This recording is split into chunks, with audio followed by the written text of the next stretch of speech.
Continuando con el módulo de máquina sincrónica, vamos a ver pequeñas oscilaciones de la máquina sincrónica. Entonces, en los análisis transitorios electromagnéticos se considera que la velocidad mecánica del rotor de la máquina permanece prácticamente constante durante el proceso. Esta aproximación se justifica por la diferencia que existe entre la constante de tiempo electromagnética y la del sistema mecánico.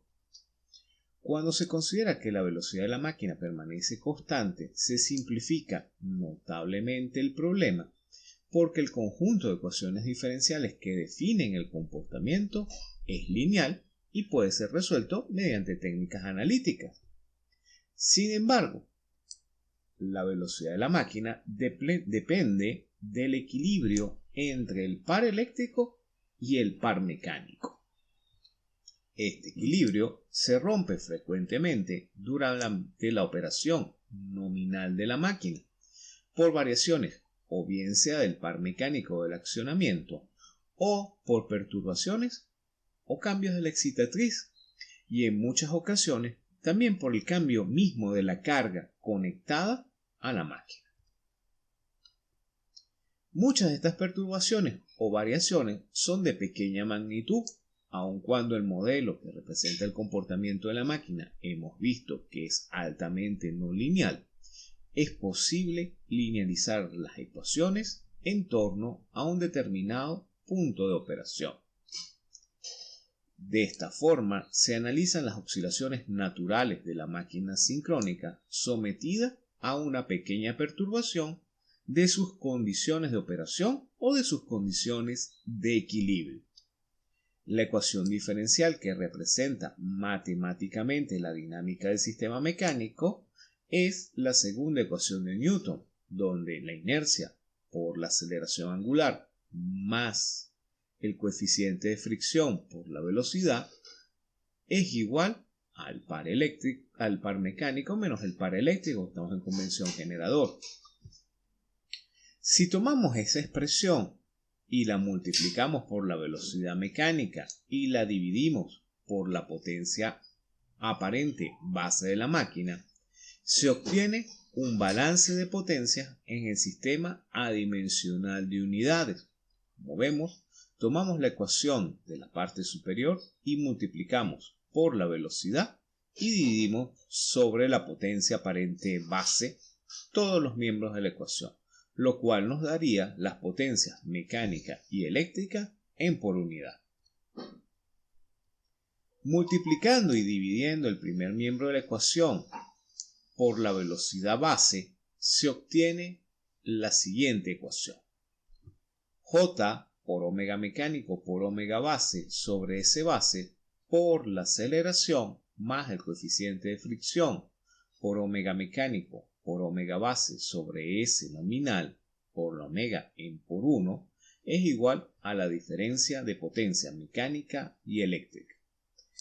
En una máquina sincrónica, en todo momento, la velocidad mecánica es aproximadamente igual a la velocidad base. De ahí su nombre, máquina sincrónica. Entonces, podemos hacer la multiplicación de los términos de velocidad mecánica con velocidad base a velocidad al cuadrado, de tal manera que nos quedaría la expresión que vemos en la parte final de la lámina. Entonces, definiendo la constante de inercia h en el sistema adimensional de unidades como el coeficiente entre la energía cinética acumulada en la masa rotante, un medio de j omega cuadrado, girando a velocidad sincrónica base y la potencia base. Es decir, que h por definición lo vamos a definir energía cinética acumulada en el rotor sobre la potencia aparente base. Es decir, un medio de j por omega cuadrado sobre S base. De tal forma que podemos reescribir la ecuación de velocidad, o la ecuación de aceleración, o la segunda ley de Newton, en función del coeficiente adimensional de inercia h como 2h por la aceleración en por unidad, más las pérdidas mecánicas en por 1 por la velocidad, es igual a la diferencia entre la potencia mecánica y la potencia eléctrica. Las pérdidas mecánicas a la velocidad sincrónica en por unidad base representan el coeficiente de fricción convertido al sistema adimensional de unidades. Recordemos que el ángulo de carga, delta, está definido por las posiciones relativas entre el eje magnético de la pieza polar, es decir, el campo, y de la amplitud del campo magnético rotatorio producido por las bobinas del estator. El primero gira a la velocidad mecánica, el segundo gira a la velocidad sincrónica. Si ambas velocidades son iguales, delta permanece constante. En un proceso de perturbación, hay diferencias entre la velocidad mecánica y la velocidad sincrónica, lo que conlleva a una apertura o un cierre del ángulo delta, es decir, a una variación del ángulo de carga. La variación del ángulo de carga está determinado por la diferencia de las dos velocidades, como estamos conversando. Es decir, que la derivada de delta se obtiene de la diferencia entre la velocidad mecánica y la velocidad sincrónica, lo cual lo podemos llevar a por unidad, como vemos en la ecuación de abajo, de la última de la lámina.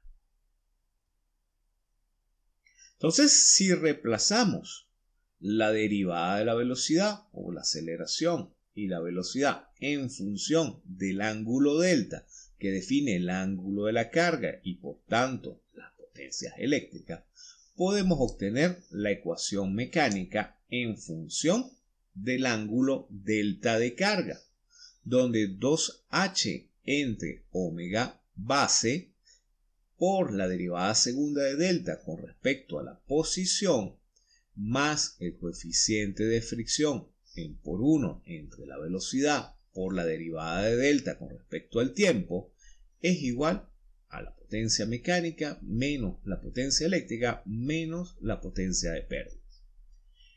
En régimen permanente, delta, como ya conversamos, velocidad mecánica y velocidad sincrónica es igual, por tanto delta es constante. Eso hace que la diferencia entre la potencia mecánica, la potencia eléctrica y la potencia de pérdidas sea igual a 0. Es decir, la máquina se encuentra en un punto de equilibrio estable.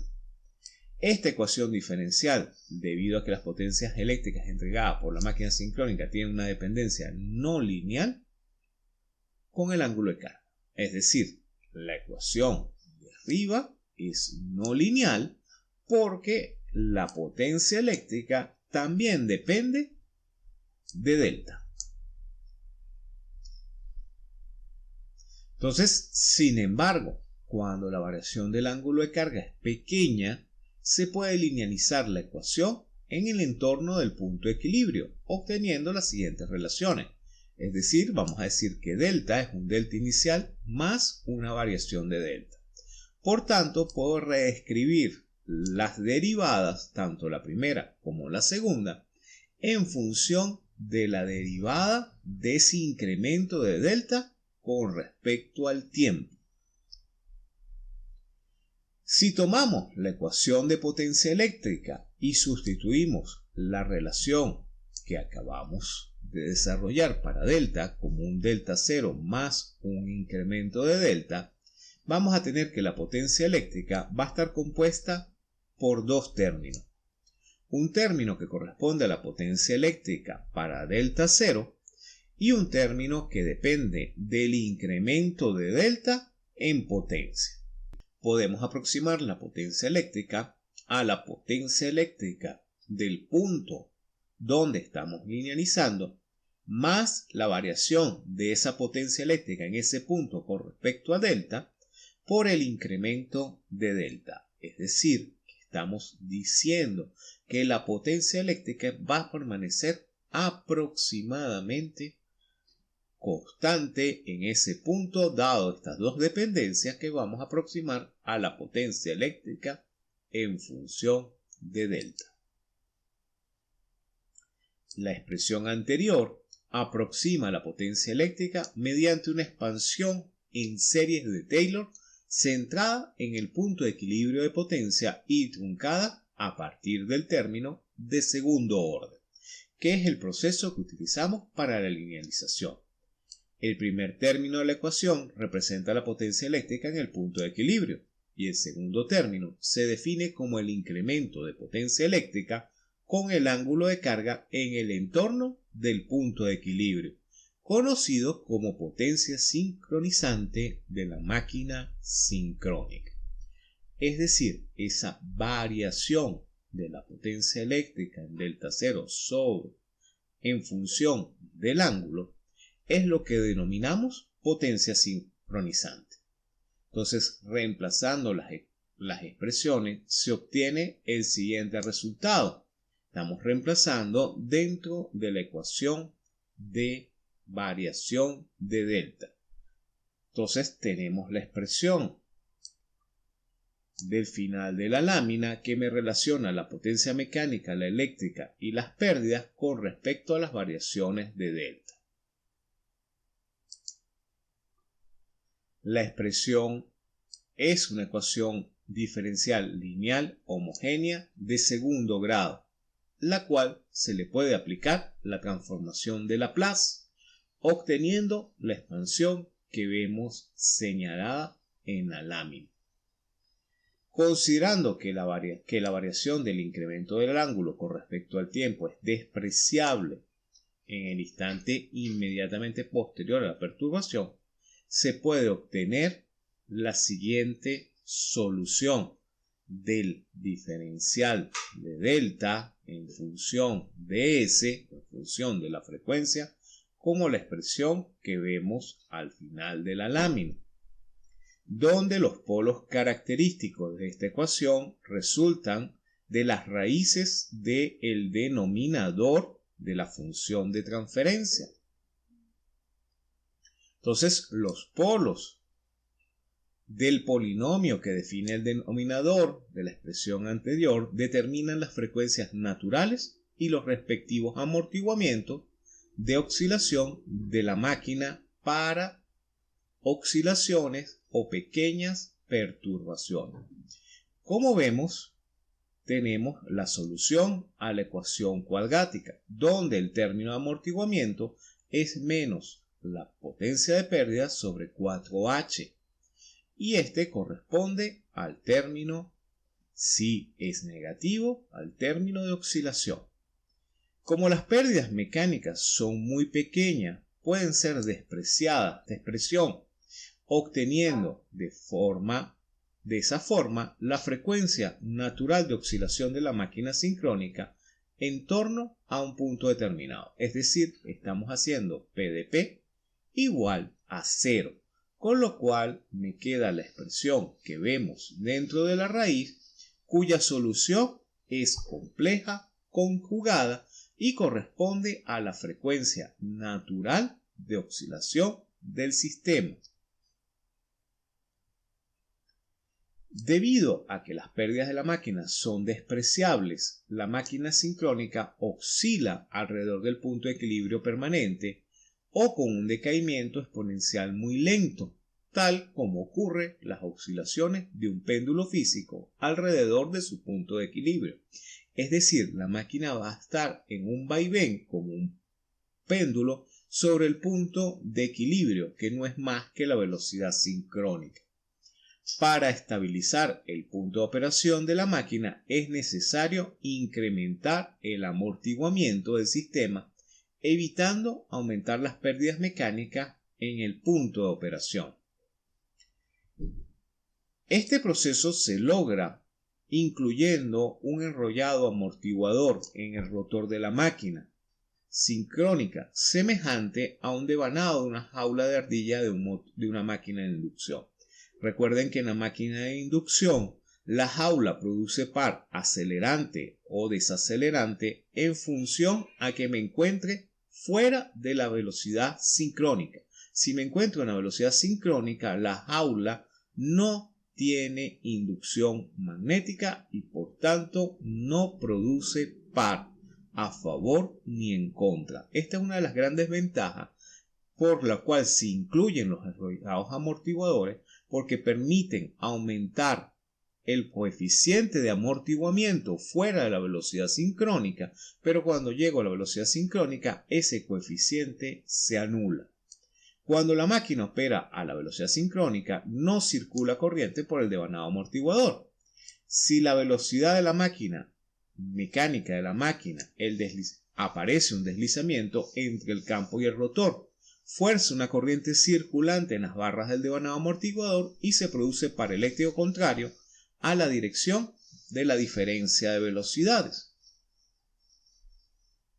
Si la perturbación en el ángulo de carga son pequeñas, el deslizamiento también es de magnitud reducida.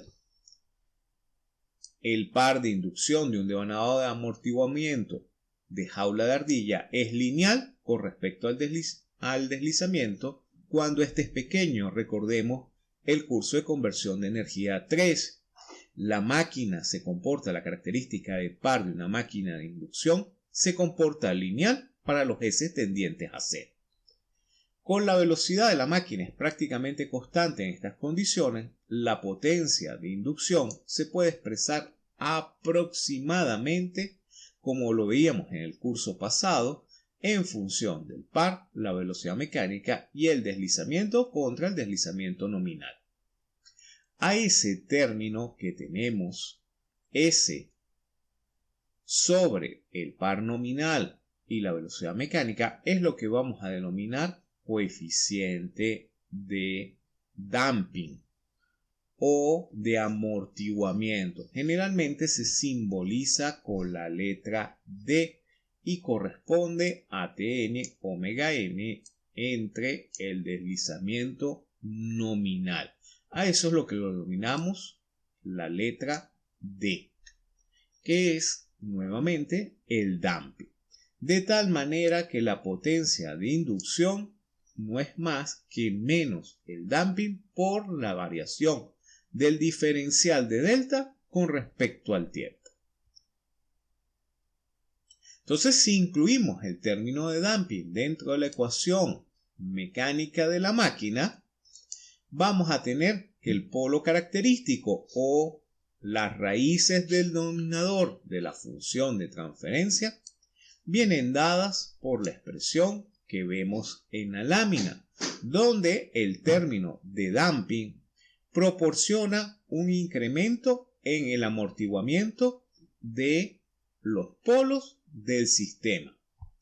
Cuando se diseña el devanado amortiguador de la máquina, es posible obtener una característica de jaula de ardilla que produzca un par de inducción lo suficientemente elevado como para permitir la anulación del término radical. En estas condiciones, el amortiguamiento es crítico y la respuesta dinámica de la máquina ante pequeñas perturbaciones no es oscilatoria. Entonces, fíjense, aun cuando no es posible obtener una respuesta crítica amortiguada, un amortiguamiento típico de 20, o sea, un damping típico de 20, reduce rápidamente las oscilaciones.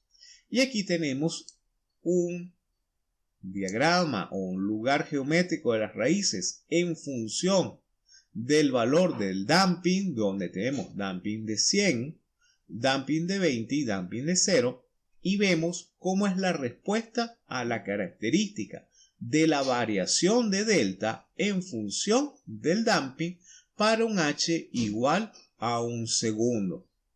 Entonces, fíjense, para un damping igual a 0, la máquina permanece en oscilaciones. Como no hay resistencia, esas oscilaciones son perpetuas, a diferencia de un péndulo que tiene fricción, el cual se va deteniendo. Al ir aumentando el damping, nosotros logramos que esas oscilaciones se atenúen rápidamente debido a la característica exponencial típica de los sistemas de segundo orden. Entonces, en la gráfica ven para un damping de 20 cómo la oxidación se atenúa rápidamente y cómo para un damping de 100 no existe oscilación. En la vida práctica es imposible obtener dampings tan elevados. Generalmente las máquinas sincrónicas presentan damping del orden de 10, de 15, 20, 25, de tal manera de que la oscilación se atenúe lo más rápido posible en un par de ciclos de oscilación.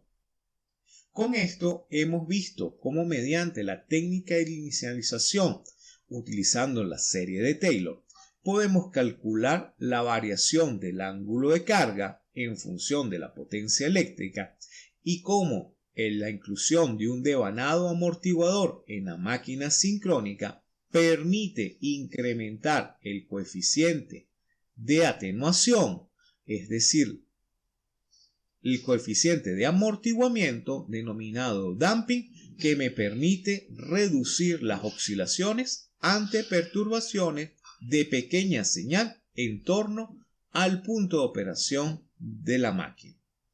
En el próximo video hablaremos un poco más acerca de cómo son los devanados amortiguadores y cómo estos se incluyen dentro del modelo de la máquina de inducción. Gracias por su atención.